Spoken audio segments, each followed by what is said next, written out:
கேட்டேன். ஊழியர் வந்து விட்டார் என்று சொன்னார்கள். அதற்காக நான் மிகவும் சந்தோஷப்பட்டேன். ஊழியர் அவர்களுக்கும் இந்த நாளிலே என்னுடைய பணிவான வணக்கத்தையும் வாழ்த்துதலையும் நான் தெரிவித்துக் கொள்கின்றேன். இங்கே இருக்கின்ற பெரியவர்கள், மூத்த சகோதரிகள், ஆசிரியர் பெருமக்கள், பாடற்குழு பிள்ளைகள், வாலிப பிள்ளைகள், இன்னும் வாலிப பெண்கள், சிறுவர்கள் அனைவருக்கும், சேகர குழுவிற்கும், ஆயருக்கும், திருச்சபை ஊழியருக்கும் அனைவருக்கும் என்னுடைய அன்பான வணக்கத்தை, வாழ்த்துதலை நான் தெரிவித்துக் கொள்கின்றேன். பிரசங்கம் பண்ணுவதற்கு முன்னாக நம்முடைய ஊழியருடைய அப்பாவிடம் நான் படித்தேன். 2ஆம் வகுப்பு படித்தேன் அவரிடம். 2ஆம் வகுப்பு படிக்கும்போது அவர் மதியத்திலே சாப்பிடுவார். ஒரு பெரிய tiffin carrier, silver tiffin carrier எடுத்துகிட்டு வருவார், சாப்பிடுவார். டிஃபன் கேரியரை கழுவுறதுக்காக நான் காத்துட்டு இருப்பேன். நான் அவரோடவே இருப்பேன். நான் என்னுடைய அலெக்ஸு கூட அப்படின்னு சொல்லிட்டே இருப்பேன். அப்போது நான் காத்துட்டு இருந்தேன். சாப்பிட்டு பாட சொல்லுவார், டேய் நான் சாப்பிட்டது நான் தான் கழுவணும், நீ ஏடா இதெல்லாம் வேணாம், நீ போ, நீ சாப்பிட்டியா? ஆசிரியர்கள் அன்று மிகவும் மாணவர்களை நேசித்த மாணவர்களில் நானும் உண்டு. அதே போல் நம்மளுடைய தலைமை ஆசிரியர் திரு அருமைநாயகம் ஐயா அவர்கள் இருக்கிறார்கள். அவர்களிடத்திலே என்னுடைய மனைவி வேலை செய்தார்கள். பாராஞ்சி சிஎஸ்ஐ பள்ளியில் நம்முடைய ஊழியருடைய தம்பி மனைவியோடு என்னுடைய மனைவி வேலை செய்தார்கள். எப்படியோ ஒரு உறவு இந்த பர்வத்தூரிலே இருக்கிறது என்பதற்காக நான் சந்தோஷப்படுகின்றேன். இன்றைய நாளிலே கூட தியானிக்க நமக்கு தெரிந்து கொண்ட தலைப்பு, தென்னிந்திய திருச்சபையின் மூலமாக தெரிந்து கொண்ட தலைப்பு, கடவுளின் மாட்சியை பறைசாற்றும் படைப்பு. அதாவது கடவுளின் மகிமையை பறைசாற்றுவது யார் என்றால், அவரால் படைக்கப்பட்ட உயிரினங்கள், தாவரங்கள், மரம், செடி, கொடிகள், கடல்கள், ஆகாய விரிவு, வானம் போன்ற எல்லாமே, அவருடைய படைப்புகள் எல்லாமே அவருடைய மாட்சியை தெரிவிக்கின்றன என்ற ஒரு தலைப்பை இன்றைய நாளிலே கூட கொடுத்திருக்கின்றார்கள். கடந்த வருடம் கூட இதே தலைப்பை நான் ஒரு திருச்சபையிலே பேசினேன். அன்று எனக்கு மிக ஒரு ஆழமான சிந்தனை எனக்கு இல்லை. அவருடைய மகிமை குறித்து பேசினேன். ஆனால் 2-3 நாட்களாக நாம் அதிகமாக யோசித்தேன், என்னதான் இதில் இருக்கு, இந்த தலைப்பில் என்ன இருக்கின்றது இல்லையா? இந்த தலைப்பிலே, தென்னிந்திய திருச்சபை கொடுத்துள்ள தலைப்பிலே, அவர் படைப்பு மகிமையை வெளிப்படுத்துகின்றது என்கின்ற ஒரு கோணத்திலே என்ன சொல்ல வருகிறார்கள் அவர்கள்? சற்று ஆழமாக நான் படித்துக் கொண்டிருந்தேன். அன்பானவர்களே, அதை குறித்து உங்களிடம் நான் கலந்துரையாட போகின்றேன். இப்பொழுது வாசித்த 4 வேத பாடங்களும் அவருடைய மகிமையை தெரிவிக்கின்ற வேத பாடங்களாக இருக்கின்றது என்பதை நீங்கள் அறிவீர்கள். எல்லாவற்றையும் கடந்து நாம் இப்போது துதி ஆராதனை செய்யும் போது என்ன பேச வேண்டுமோ அவைகளெல்லாம் அந்த பாடலிலே வந்துவிட்டது இல்லையா? இது ஒரு பெரிய அற்புதம். இது ஒரு வெளிப்பாடு கூட. நாம் இன்று என்ன தியானிக்க போகிறோமோ அதை ஆண்டவர் பாடல்களின் வழியாகவே நமக்கு தெரிவித்து விட்டார். இருந்தாலும் எதற்காக இந்த நாள் அனுசரிக்கப்படுகிறது? உலகத்திலே சுற்றுச்சூழல் தினம் என்று உலகம் பூராகவும் இந்த நாளிலே, அதாவது இந்த மாதத்திலே அனுசரிக்கின்றார்கள். அரசாங்கத்திலே அனுசரிக்கின்றார்கள். உலகம் பூராகவும் இன்றைய நாளிலே பேசப்படுகின்ற ஒரு பெரிய பேசும் பொருள் என்னவென்றால், உலக சுற்றுச்சூழல் தினத்தை குறித்து. ஒரு நாளிலே அதை பேசுவதில்லை, ஒவ்வொரு ஒன்றாக யோசிக்கின்றார்கள். ஒவ்வொரு நாளும் உலக தலைவர்கள் இதற்காக யோசிக்கின்றார்கள் என்பதை நீங்கள் அறிந்திருக்கின்றீர்கள். என்னை விட ஒருவேளை ஆசிரியர்கள் யாராவது இங்கே பேசியிருந்தால் இன்னும் நலமாக இருந்திருக்கும் என்று நான் நம்புகிறேன். இருப்பினும் இந்த நாளிலே தியானத்திற்கென்று எடுத்துக்கொண்ட வசனம் வாசிக்கும்படி கேட்டுக்கொள்கிறேன். லூக்கா 8ஆம் அதிகாரம் 25ஆம் வசனம். அவர் அவர்களை நோக்கி, உங்கள் விசுவாசம் எங்கே? உங்கள் விசுவாசம் எங்கே? அப்புறம் அவர்கள் பயந்து ஆச்சரியப்பட்டு, இவர் யாரோ? என்ன சொல்றாங்க? இவர் யாரோ? உங்களுடைய விசுவாசம் எங்கே? இவர் யாரோ? காற்றுக்கும் ஜலத்துக்கும் கட்டளையிடுகிறார், அவைகளும் இவருக்கு கீழ்ப்படுகிறது என்று ஒருவரோடு ஒருவர் சொல்லிக் கொண்டார்கள். அன்பானவர்களே, இங்கே ஒரு மறைபொருள் இருக்கின்றது. இதுதான் இந்த நாளுடைய மிக முக்கியமான ஒன்று. நாம் திருச்சபைக்கு வரும்போது, திருச்சபை என்பது பாவிகளை பரிசுத்தர்களாக மாற்றுகின்ற ஒரு இடமாக நாம் இதை பார்க்கின்றோம். நம்மளை பார்த்து சொல்கிறாங்க, கிறிஸ்துவன்னா பைபிள் தூக்கிட்டு போயிடுறாங்க ஞாயிற்றுக்கிழமை அப்படின்னு சொல்கிறாங்க. நம்ம சும்மா போகிறதில்லை. இந்த இடம் எதற்கு என்றால் பாவிகளை பரிசுத்தப்படுத்துகின்ற ஒரு இடமாக இது இருக்கின்றது. துக்கத்தோடு வருகிறவர்களை சந்தோஷமாக மாற்றுகின்ற ஒரு இடமாக இருக்கின்றது. இல்லைங்களா? துக்கம் இல்லையா, இது இல்லாத நம்ம கிடையாது. யாரும் எனக்கு துக்கம் இல்லை, நான் ரொம்ப சந்தோஷமா இருக்கிறேன் அப்படின்னு சொல்ற மனிதரே இன்றைக்கு இல்லை. துக்கத்தை சந்தோஷமாக மாற்றுகின்ற ஒரு திருச்சபை மட்டுமல்ல, விழுந்து போனவர்களை தூக்கி விடுகின்ற ஒரு திருச்சபை. இல்லைங்களா? விழுந்து போனவர்கள் இதெல்லாம் நம்ம செய்யணுமா அப்படின்னு நீங்க யோசிச்சுட்டு இருக்கிறீங்க. நான் யாரு விழுந்துட்டாங்க, யாரை தூக்கி விட இல்லை. நாம் இங்கு விழுந்து போனவர்களாக நாம் இங்கே வந்தோம். பயந்தவர்களாக நாம் இங்கே வந்தோம். கவலை உற்றவர்களாக நாம் இங்கே வந்தோம். இவைகளை எல்லாம் ஆண்டவருடைய பாதத்திலே வைத்துவிட்டு சந்தோஷமாக வெளியிலே போகிறோம். அவர் பார்த்துக் கொள்வார், இல்லையா? அவர் பார்த்துக் கொள்வார் என்கின்ற ஒரு நம்பிக்கையோடு அவருடைய பாதத்திலே வைத்துவிட்டு நாம் வெளியிலே செல்லுகின்ற இந்த திருச்சபை மட்டுமல்ல, அவரை ஆவியோடும் உண்மையோடும் தொழுது கொள்ளுகின்ற திருச்சபை. இல்லைங்களா? ஆவியோடும் உண்மையோடும் தொழுது கொள்ளுகின்ற ஒரு திருச்சபை. இது திருச்சபை என்பது மற்றவருடைய உள்ளத்திலே வசனத்தை ஆழமாக பதித்து வைப்பது.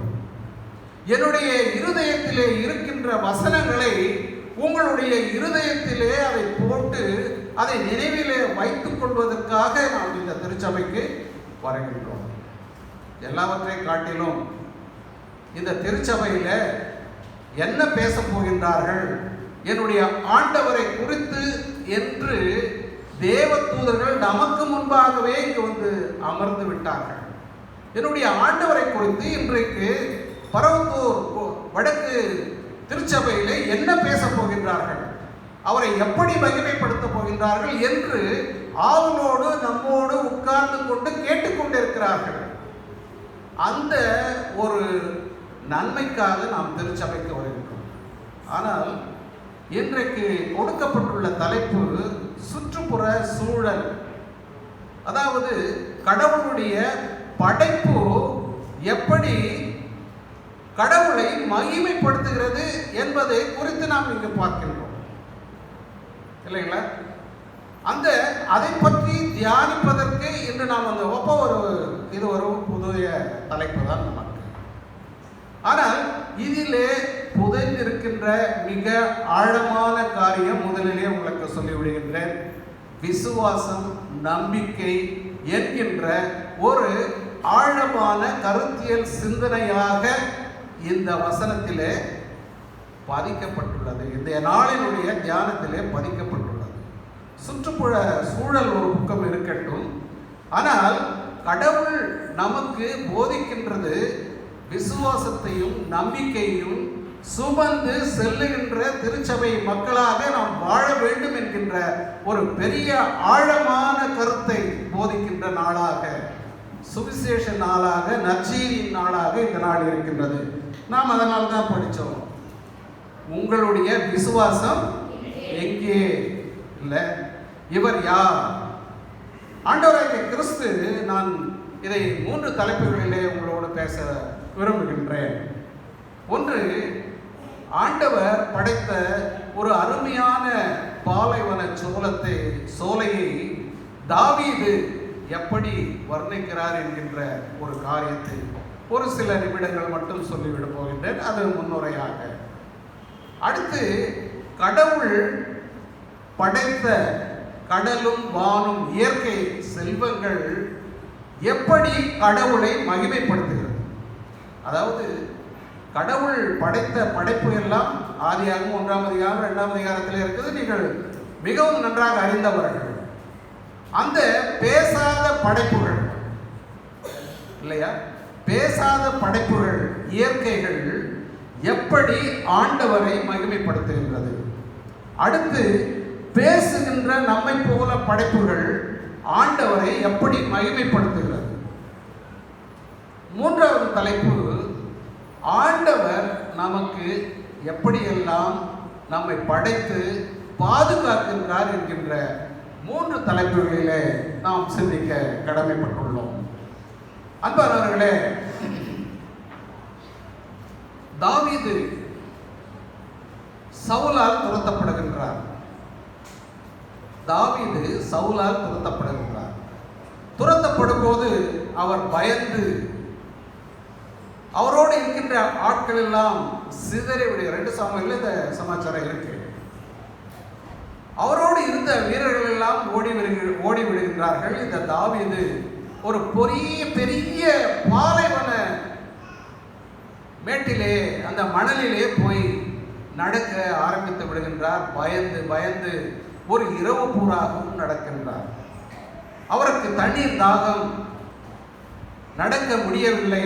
ஒரு இரவு பூராகவும் நடந்து வந்து அந்த யூதேயா வனாந்தரம், அது பெயர் யூதேயா வனாந்தரம், மாகோன் வனாந்தரம் என்று பேர் உங்களுக்கு தெரியும் என்று நான் நினைக்கின்றேன்.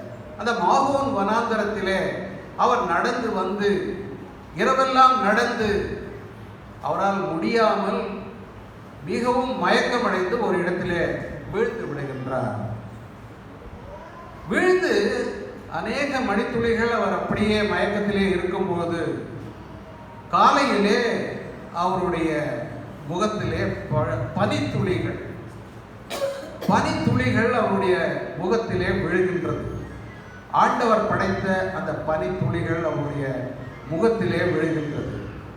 சில்லென்று காற்று அடிக்கின்றது. அப்போது ஒரு உணர்வு தாவீதுக்கு வருகிறது. அவரை எழுப்புகின்ற ஒரு உணர்வு தாவீதுக்கு வருகிறது. மிகவும் அந்த மயக்கமான நிலைமையிலே சற்று சுதாரித்துக் கொண்டு கண்களை திறந்து பார்க்கும்போது அங்கே ஒரு சிறிய ஆடு ஒரு நீரூற்றிலே தண்ணீர் அருந்தி கொண்டு இருக்கின்றது.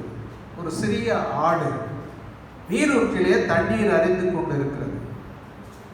அதற்கு சற்று மேட்டிலே ஒரு மேய்ப்பன் ஒரு கோலை வைத்துக் கொண்டு நிற்கின்ற காட்சியை தாவீது பார்க்கின்றார். நீங்கள் இதை கேள்விப்பட்டிருப்பீர்களா என்று எனக்கு தெரியாது. அப்படி நிற்கின்ற அந்த காட்சியை தாவீது மெல்ல பார்த்து ரசிக்கின்றார்.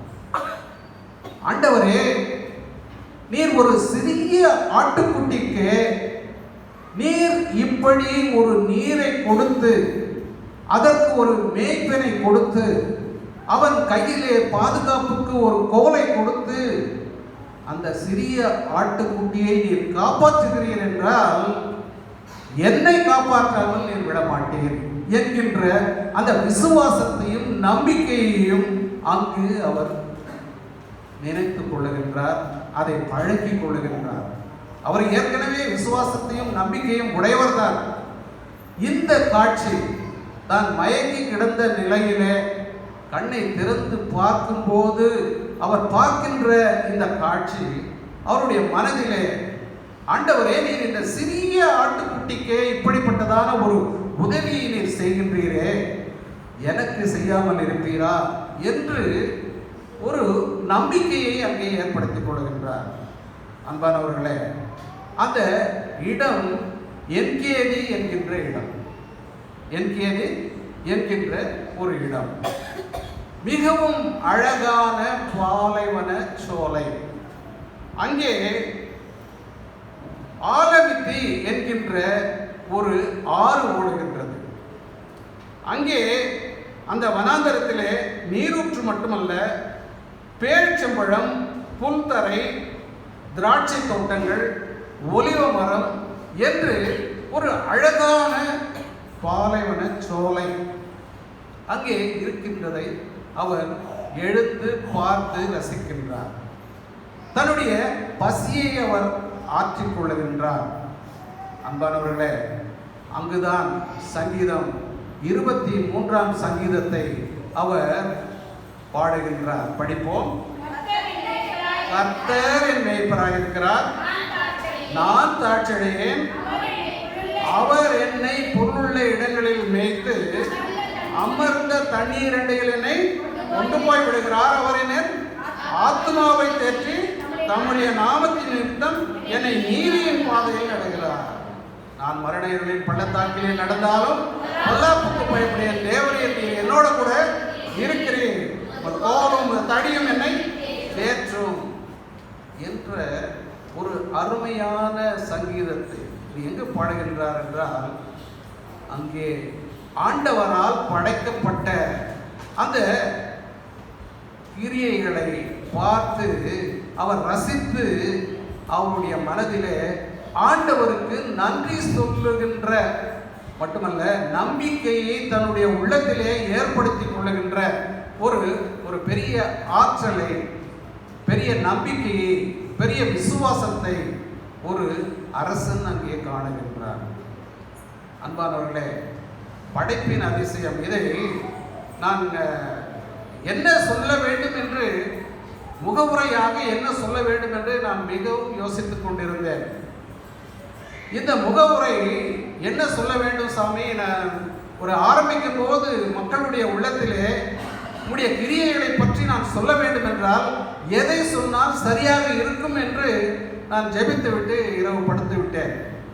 சரியாக 3:30 மணிக்கு நான் எழுந்தும் போது இந்த நிகழ்வு என்னுடைய மனதிலே தோன்றியது. இந்த நிகழ்வை ஆலயத்திலே சொன்னால் போதும் என்கின்ற என்னுடைய ஜெபத்திற்கு பதில் காலை 3:30 மணிக்கு எனக்கு கிடைத்தது. அப்புறமா தான் இதனுடைய ஹிஸ்டரியை நான் பார்க்க ஆரம்பித்தேன்.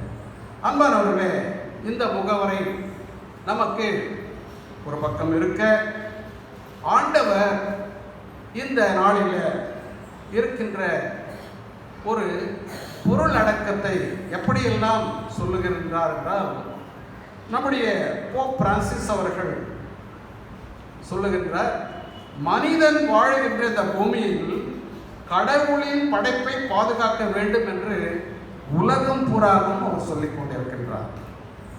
கடவுளின் படைப்பை பாதுகாக்க வேண்டும் என்று கத்தோலிக்க போப் அவர்கள் இந்த உலகம் பூராகவும் சொல்லிக் கொண்டிருக்கின்றார்.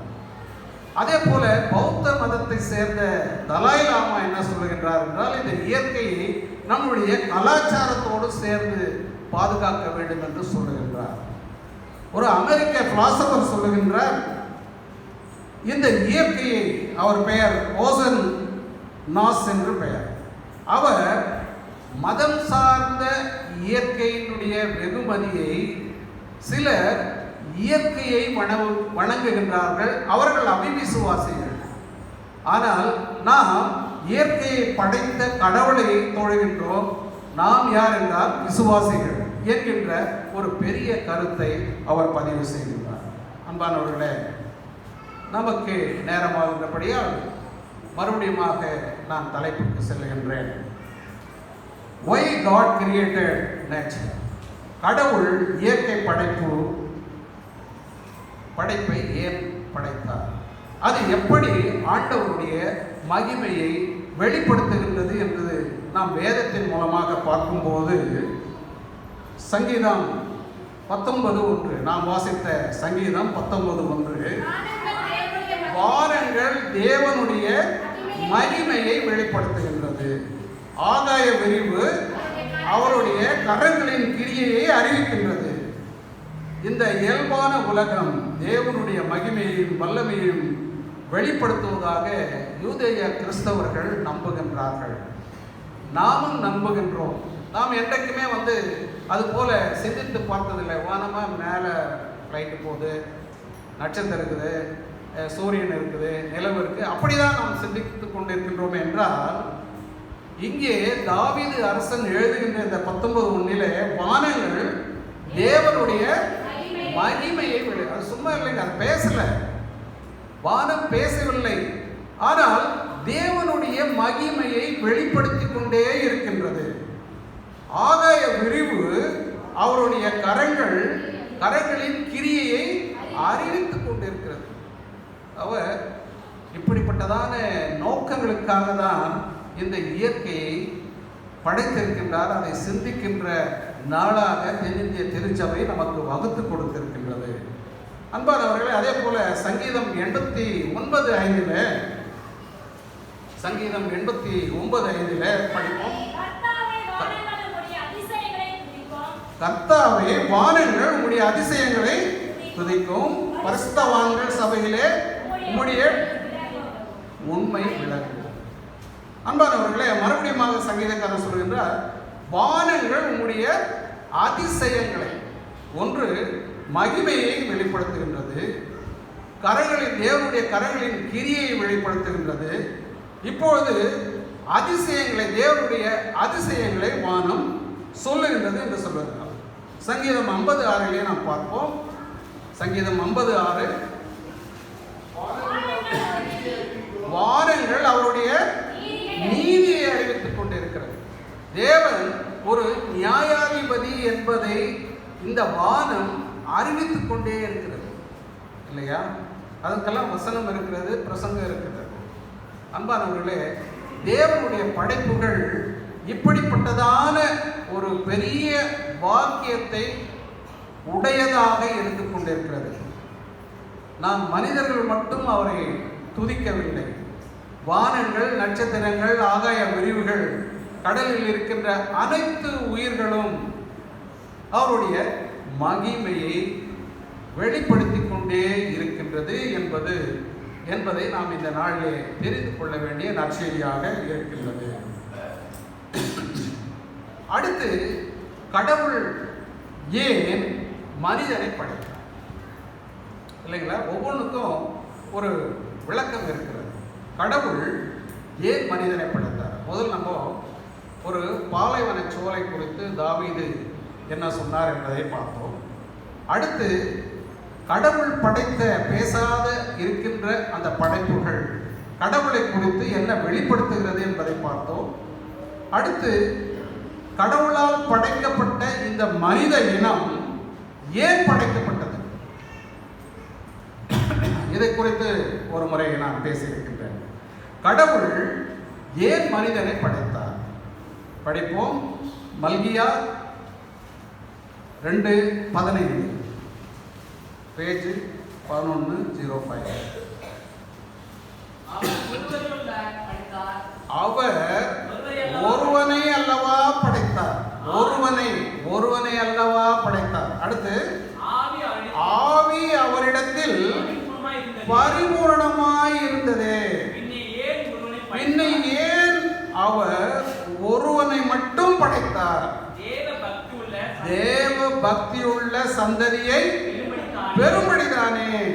ஆகையால் ஒருவனும் தன் இளவயதின் மனைவிக்கு துரோகம் பண்ணாதபடி உங்கள் ஆவியை குறித்து எச்சரிக்கையாய் இருங்கள். அன்பானவர்களே, மனிதனை கர்த்தர் ஏன் படைத்தார் என்று மல்கியா தீர்க்கதரிசி அவர்கள் சொல்லுகின்றார்கள். அவர் ஒருவனை அல்லவா படித்தார் இல்லைங்களா? படைக்கும் போதே ஆதாம மட்டும் எவ்வளோ மட்டும் படிக்காம இந்த உலகம் பூராகவும் 1 கோடி ஆண்கள் படைக்கட்டும், 1 கோடி பெண்கள் இருக்கட்டும் அப்படின்னு அவர் சொல்லி இருந்தால் நிச்சயமாக நடந்திருக்கும். ஆனால் மல்கியா தீர்க்கதரிசி இதை முக்கியமாக கோடிட்டு காட்டுகின்றார். ஒரே ஒருவனை தான் படைத்தார் ஆண்டவர், ஒருவனை மட்டும்தான் ஏன் படைத்தார் இல்லையா? அவரிடத்தில் ஆவி பரிபூரணமாய் இருந்தும், அப்படி என்றால் அவர் படைப்பதற்கு ஒரு ஒரு ஒரு பெரிய பக்தி, ஒரு ஒரு அதாவது மற்றவர்களுக்கு நன்மை கட்டளையிடுகின்ற ஒரு பாக்கியம் அவரிடத்திலே இருந்தும் அவர் ஒருவனை மட்டும்தான் படைத்தார். அப்படி படைக்கப்பட்ட அந்த படைப்புக்கு என்ன சொல்கிறார்? தேவ பக்தியுள்ள சந்ததியை பெரும்படியாக தான் ஆண்டவர் ஒரு மனிதனை படைத்தார் இல்லைங்களா? அவர் அப்பே தீர்மானம் பண்ணிட்டார், மனிதன் மூலமாக ஒரு சந்ததியை நாம் படைக்க வேண்டும், அது பரிசுத்த சந்ததியாய் இருக்க வேண்டும் என்கின்ற ஒரு பெரிய நோக்கத்திற்காக மனிதனை படைத்தார். இயற்கையை ஏன் படைத்தார் என்று நாம் பார்த்தோம். அடுத்தது மனிதனை ஏன் படைத்தார்? அடுத்தது ஒன்று சொல்லுகிறது, யாக்கோபு 3:27 பேஜ் 313.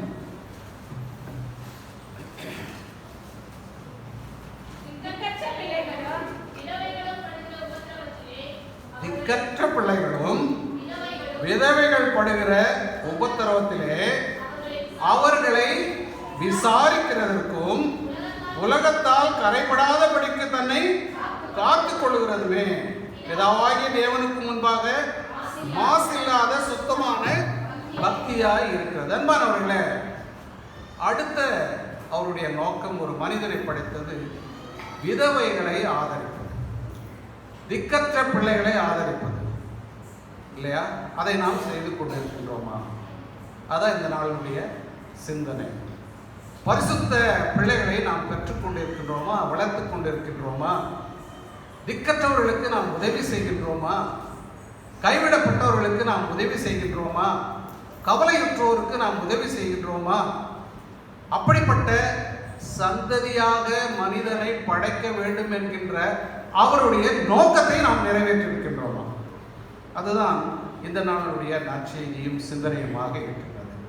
அன்பானவர்களே, அடுத்து 1 பேதுரு 317 பேஜ் 1 பேதுரு 1ஆம் அதிகாரம் 15ஆம் வசனம்.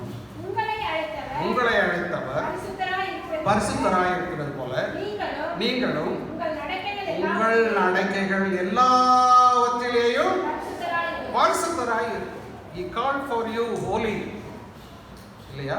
அடுத்து கர்த்தர் பரிசுத்தராய் இருக்கிறது போல இல்லை, ஊழியர் அவர்கள் ஜெபம் பண்ணும்போதே சொல்றார், கர்த்தர் பரிசுத்தர் பரிசுத்தர். கர்த்தர் பரிசுத்தராய் இருப்பது போலவே நாமும் பரிசுத்தராய் இருக்க வேண்டும் என்று கடவுளுடைய படைப்பு இருந்தது. அன்பானவர்களே, யோவான் 11:28 சொல்லுகிறது, பேஜ் 144, யோவான் 11:28. இவைகளை சொன்ன பின்பு அவர் போய் தன் சகோதரியாகிய மரியாளை ரகசியமாக அழைத்து, போதகர் வந்திருக்கிறார், உன்னை அழைக்கிறார். தி டீச்சர் ஹஸ் கம். போதகர் வந்திருக்கின்றார். போதகர் என்றால் குரு இல்லை, குருவானவர்.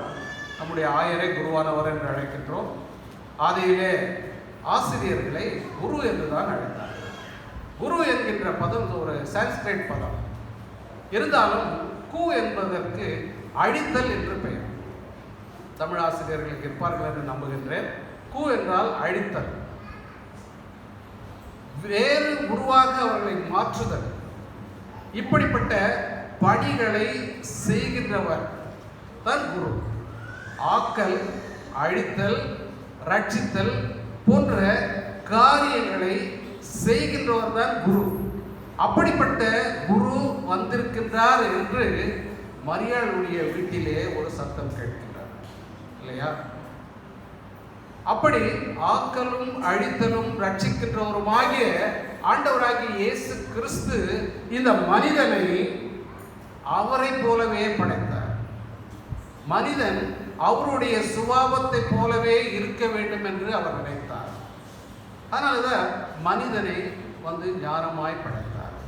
அன்பானவர்களே, அவர் ஒரு படைப்பாளி, அவர் உருவாக்குகின்றவர். அவர் அழித்தல் என்றால் மற்ற தெய்வங்களைப் போல அல்ல. நம்முடைய தெய்வம் அவரை அழித்து கொண்டு, அழித்தல் குரு அவரையே அழித்து கொண்டு மற்றவர்களை காப்பாற்றுகின்ற கடவுள். அதுதாங்க ஹை குவாலிட்டி இல்லை? அதனால்தான் அவரை நாம் தெய்வமாக என்று கொண்டாடி கொண்டிருக்கிறோம். தன்னை அழித்து மற்றவர்களை காப்பாற்றுகின்ற பிதாவானவர், குருவானவர், டீச்சர், போதகர் இல்லையா?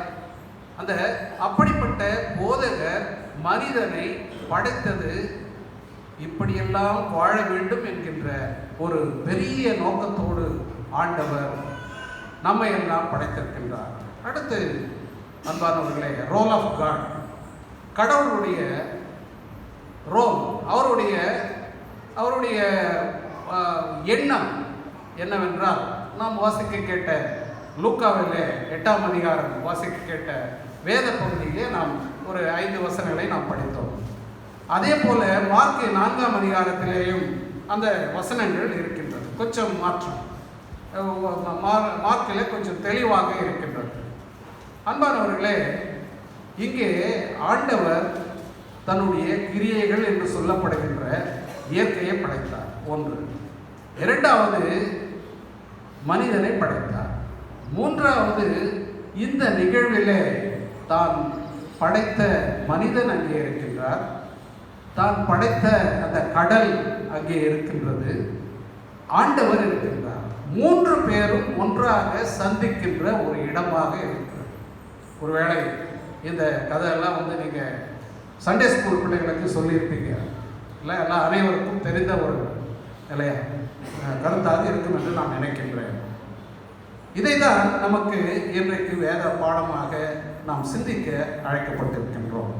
நமக்கு சென்னை பேராயம் இந்த தலைப்பை புதிய ஏற்பாட்டிலிருந்து நமக்கு கொடுத்திருக்கிறார். அன்பானவர்களே, நாம் வாசிக்க கேட்ட லூக்கா 8:25 மறுபடியும் படிப்போம்.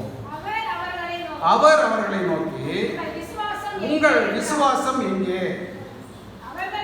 அவர்கள் பயந்து ஆச்சரியப்பட்டு, இவர் யாரோ, காற்றும் ஜலத்துக்கும் கட்டளையிடுகிறாரே, அவைகளும் இவருக்கு கீழ்ப்படுகிறதே என்று ஒருவரோடொருவர் சொல்லிக் கொள்ளுகின்ற ஒரு காட்சியை, ஒரு படத்தை நம் முன்பாக ஆண்டவர் நிறுத்துகின்றார்.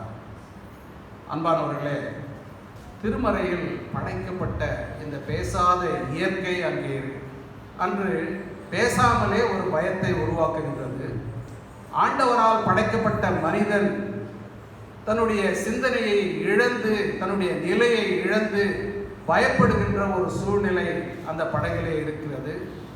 இவர்களை படைத்த ஆண்டவர் அவர்களோடு பயணம் செய்கின்றார். இப்படிப்பட்ட ஒரு சூழ்நிலையை நம்முடைய கண் முன்பாக இந்த அருமையான நாளிலே நிறுத்துகின்றார்.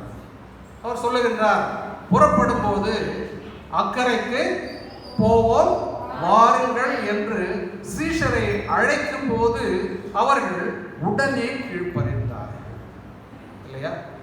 கீழ்ப்படிதலை நம்மளுடைய வாழ்க்கையின் பயணத்திலே கீழ்ப்படுகின்ற ஒரு செயலை ஆரம்பத்திலே நமக்கு போதிக்கின்ற ஒரு பகுதியாக இது இருக்கின்றது. அன்பானவர்களே, பயணம் கீழ்ப்படிதலை கற்றுக் கொடுக்கிறது. இந்த பயணத்தை ஆரம்பிக்கும் போது அங்கே எந்த விதமான காற்றோ, புயலோ, கடல் அலைகளோ எந்த விதமான தொந்தரவும் இல்லை. நாம் கூட நம்முடைய வாழ்க்கையை ஆரம்பிக்கும் போது மிக மகிழ்ச்சியாக ஆரம்பிக்கின்றோம். ஆனால் எதிர்பாராத விதமாக சீஷர்கள் சந்தித்த பெரிய புயல், பெரிய அலை, தண்ணீர், அந்த தண்ணீர் படகுல வருகின்ற ஒரு சூழ்நிலை, இப்படிப்பட்ட ஒரு சூழ்நிலையிலே கூட நம்முடைய வாழ்க்கையை தள்ளப்படுகிறது எதிர்பாராத விதமாக, இல்லையா? ஆண்டவர் அங்கே உறங்கிக் கொண்டிருக்கின்றார். இந்த வேதத்திலே ஒரே ஒரு இடத்திலே தான் ஆண்டவர் உறங்கிக் கொண்டிருக்கின்றார் என்று சொல்லுகின்ற ஒரு குறிப்பு இருக்கிறது. அப்படி அவர் உறங்கிக் கொண்டிருக்கும் போது சீஷர்கள் சொல்லுகின்றார்கள், நாங்கள் மடித்து போவது உமக்கு கவலை இல்லையா? மார்க்கு 4:37 நாம் படிப்போம். அப்பொழுது பலத்த சுழற்காற்று உண்டாகி படகு நிரம்பத்தக்கதாக அலைகள் அதன் மேல் மோதியது.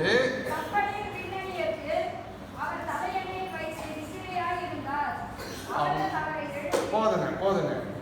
நடுக்கடலில் இப்படிப்பட்ட கொந்தளிப்பை பார்த்தவர்கள், இவர்கள் சாதாரணமான ஆட்கள் இல்லை, ஏற்கனவே கடலிலே பயணம் செய்தவர்கள், இப்படிப்பட்டதான காற்றை பார்த்தவர்கள், இப்படிப்பட்டதான அலையை பார்த்தவர்கள், தண்ணீரை பார்த்தவர்கள், பயந்த சுபாவம் கொண்டவர்கள் அல்ல, மிகவும் உடல் உறுதியோடு இருக்கிறவர்கள், பலமானவர்கள்.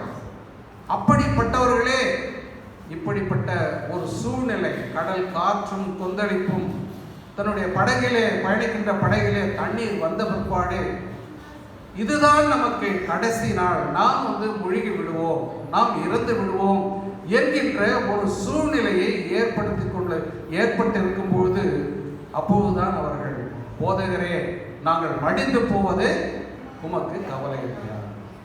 ஆம் அன்பானவர்களே, நம்மளுடைய வாழ்க்கையிலே கூட இப்படிதான் கடைசி நேரத்திலே கடவுளை கூப்பிடுகின்ற மக்களாக நாம் இருக்கின்றோம். கடைசி நேரத்தில் எனக்கு எப்பொழுதெல்லாம் கஷ்டம் வருகிறதோ அப்பெல்லாம் நான் வேலை முடிச்சுட்டு வந்தோடனே மாடி மேலே போயிட்டு சத்தமாக அழுது எனக்கு என்னென்ன கஷ்டங்கள் இருக்கிறதோ அந்த கஷ்டங்களை எல்லாம் நான் சத்தமாக அழுது ஆண்டவரிடத்திலே சொல்லிவிட்டு, இல்லை பிறகு அங்கே இருக்கிற குழந்தை முகம் கழிவிட்டு ஒன்றும் தெரியாத மாதிரி வீட்டுக்கு வந்துடுவேன். இன்றைக்கும் அதே வேலையை தான் நான் செய்து கொண்டிருக்கின்றேன். எனக்கு என்னென்ன கஷ்டங்கள் வருகிறதோ நான் மற்றவர் கஷ்டங்களை சொல்ல இங்கே விருப்பப்படவில்லை.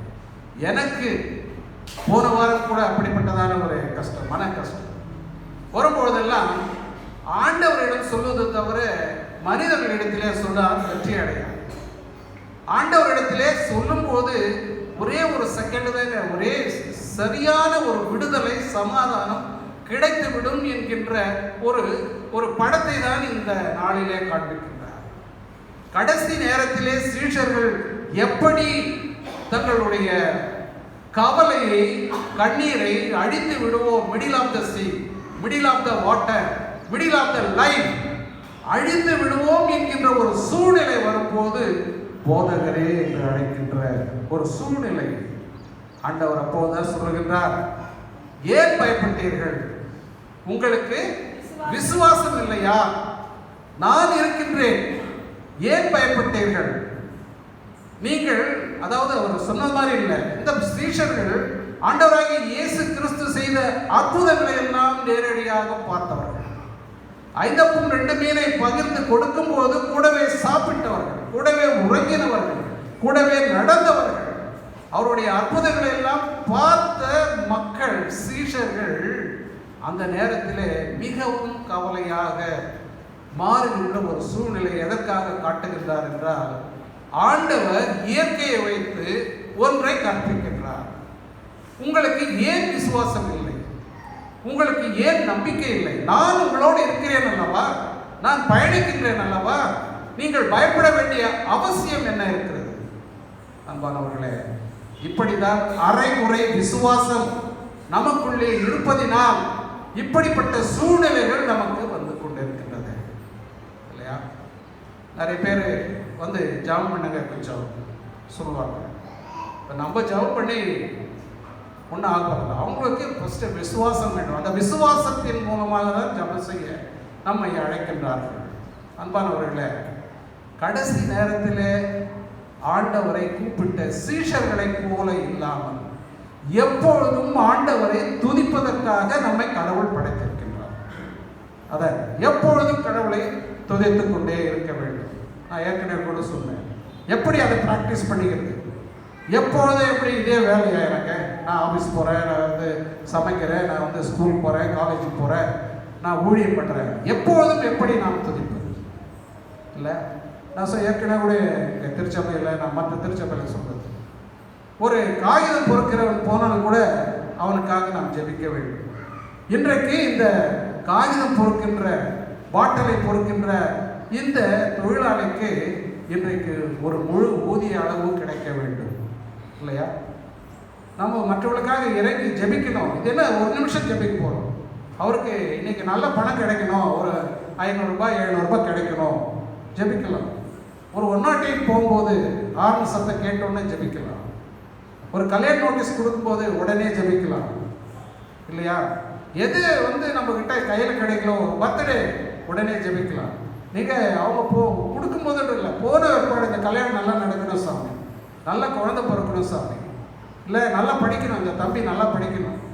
என்னோட யாராவது பேசினாங்கன்னா என்ன படிக்கிறேன்னு கேட்டேன், இவ்வளோ படிக்கணும், இந்த தம்பி நல்லா படிக்கணும், நல்ல பெரிய உத்தியோகத்துக்கு வரணும் சாமி சொல்லிட்டோம். அதே டைமில் சொல்லிடணும் இல்லை, கேட்கும் போதே உதவி செய்திடணும். யாராவது எந்த நன்மை கேட்டாலும் உடனே செய்து விட வேண்டும். அதில் இருக்கிற சந்தோஷத்தை அனுபவித்தவன் நான். அந்த சந்தோஷம் உங்களுக்கும் நிறைவாக கிடைக்க வேண்டும் என்று இன்றைக்கு ஆண்டவர் விரும்புகின்றார். நாம் வந்து கடலை பார்த்து பயப்பட வேண்டியதில்லை, தண்ணியை பார்த்து பயப்பட வேண்டியதில்லை, அலைகளை பார்த்து பயப்பட வேண்டியதில்லை. காரணம், ஆண்டவர் எப்போதும் நமக்காக பரிந்து பேசிக்கொண்டே இருக்கிறார். எப்பொழுதும் நமக்காக பரிந்து பேசிக்கொண்டே இருக்கிறார். அவர் உறங்குவதில்லை, தூங்குவதில்லை. அன்பானவர்களே, ரோமர் 8ஆம் அதிகாரம் 38-39 வசனங்கள் சொல்லுகிறது. பவுல் என்ன சொல்லுகிறார் பாருங்கள். மரணமானாலும் ஜீவனானாலும் தேவ தூதர்களானாலும் அதிகாரங்களானாலும் வல்லமையானாலும் நிகழ்காரியங்களானாலும் வருங்காரியங்களானாலும் உயர்வானாலும் தாழ்வானாலும் வேறு எந்த சிருஷ்டியானாலும் கிறிஸ்துவின் அன்பை விட்டு நம்மை பிரிக்க மாட்டாது என்று நிச்சயத்திற்கு பவுல் சொல்றார் பாருங்க. எனக்கு என்ன கஷ்டம் வந்தாலும் என்னுடைய ஆண்டவருடைய அன்பை விட்டு என்னை பிரிக்கவே முடியாது என்கின்ற ஒரு பெரிய ஸ்டேட்மெண்ட், நம்பிக்கை, விசுவாசம் இல்லைங்களா? அதை கற்றுக்கொள்ளதான் இன்று ஆண்டவர் இந்த படைப்பின் நோக்கத்தை நமக்கு தெளிவுபடுத்துகிறார். நான் படைச்சதே நீ வந்து விசுவாசமா இருக்கணும், நம்பிக்கையா இருக்கணும், அவ்வளவுதான். என்னை எப்ப பாரு சாமி சாமின்னு சொல்ல வேண்டியதில்லை. நம்பிக்கை, விசுவாசத்தை, நான் உன்னோடு பயணித்துக் கொண்டிருக்கின்றேன் என்கின்ற விசுவாசத்தை இல்லை. நான் வேலைக்கு புறப்படுவேங்க, ட்ரெயின் வந்து 7:20 ட்ரெயினில் நான் போனால் தான் ஒரு இடத்துக்கு சரியாக இருக்குன்னு வச்சுக்கோங்க. நான் வந்து 7:20 ட்ரெயின் வரைக்கும் புறப்பட்டுட்டே இருப்பேன். வீட்டில் சொல்லிகிட்டே இருப்பாங்க, நீங்கள் டைம் ஆகுது, நீங்கள் போகணுமே, இப்போ டைம் ஆகுது போகணும். நான் வந்து ஒரு 4 ட்ரெயின் பிளான் பண்ணியிருக்கேன். இந்த 7:20, 7:30 வர ட்ரெயின், 7:40 வர ட்ரெயின், 7:45 வர ட்ரெயின், இந்த எந்த ட்ரெயினில் போனாலும் நான் கரெக்ட் டைம் போய்டுவேன். ஆனால் 7:20 முன்னாடியே ஃபிக்ஸ் பண்ணியிருக்கேன். வீட்டில் சொல்லிகிட்டே இருப்பேன், டைமுக்கு போலே டைம்.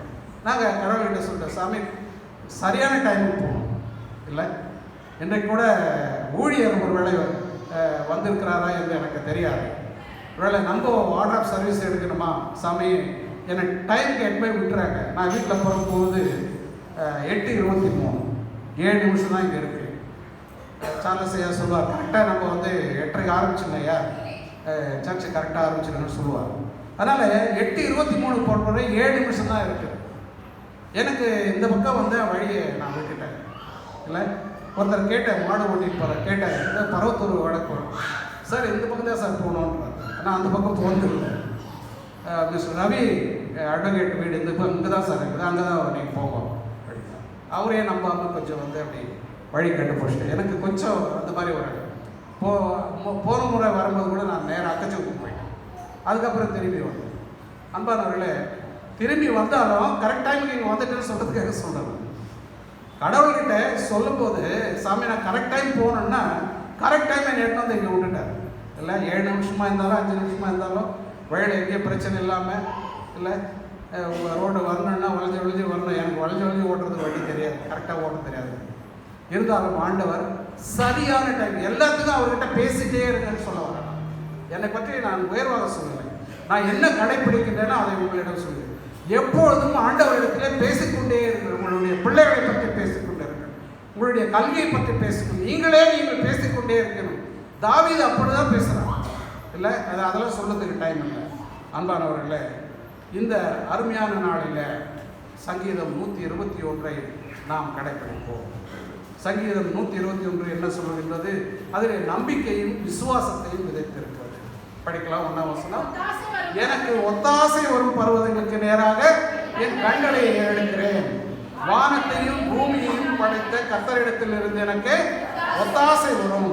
உன் காலை தள்ளாட விட்டார், உன்னை காக்கிறவர் இருந்தார். இதோ இஸ்ரவேலை காக்கிறவர் உறங்குறதும் இல்லை, தூங்குறதும் இல்லை. கர்த்தர் உன்னை காக்கிறவர், கர்த்தர் உன் வலது பக்கத்திலே உனக்கு நிழலாகி இருக்கிறார். பகலிலே வெயிலாகிலும் இரவிலே நிலவாகிலும் உன்னை சேதப்படுத்துவதில்லை. கர்த்தர் உன்னை எல்லா தீங்குக்கும் விலக்கி காப்பார். கர்த்தர் உன் போக்கையும் வரத்தையும் இது முதற்கொண்டு என்றென்றைக்கும் காப்பார். அன்பானவர்களே, இந்த நம்பிக்கையோடு விசுவாசத்தோடு நாம் நம்முடைய பயணத்தை தொடங்க வேண்டும். கர்த்தர் எப்பொழுது நம்மோடு இருக்கின்றார். சீஷர்களோடு இருந்த கர்த்தர் நம்மோடும் இருப்பதற்கு அவர் எப்பொழுதும் உறுதுணையாக இருக்கின்றார். நமக்கு என்ன கஷ்டம் வந்தாலும், என்ன கண்ணீர்கள் வந்தாலும் அவருடைய பாதப்படியிலே நாம் வைத்து விட்டு நிம்மதியாக இருக்க வேண்டும் என்கின்ற ஒரு பெரிய நோக்கத்தை இந்த நாளிலே தென்னிந்திய திருச்சபை நமக்கு தெரிவித்திருக்கின்றது. இதனூடே நாம் சென்று பார்த்தோம். அந்த விசுவாசத்தையும் நம்பிக்கையும் நம்முடைய வாழ்க்கையிலே அதிகமாக பிரதிபலிக்க வேண்டும் என்று நம் கர்த்தர் விரும்புகின்றார். அப்படி செய்ய கர்த்தர் தாமே கிருபை செய்வாராக. ஆமென். ஆண்டவருடைய வார்த்தைகளை கேட்டு நாம் அனைவரும் எழுந்து நின்று போற்றி துதிப்போம் தேவனை புதிய இதயமுடன் என்ற பாடலை பாடுவோம்.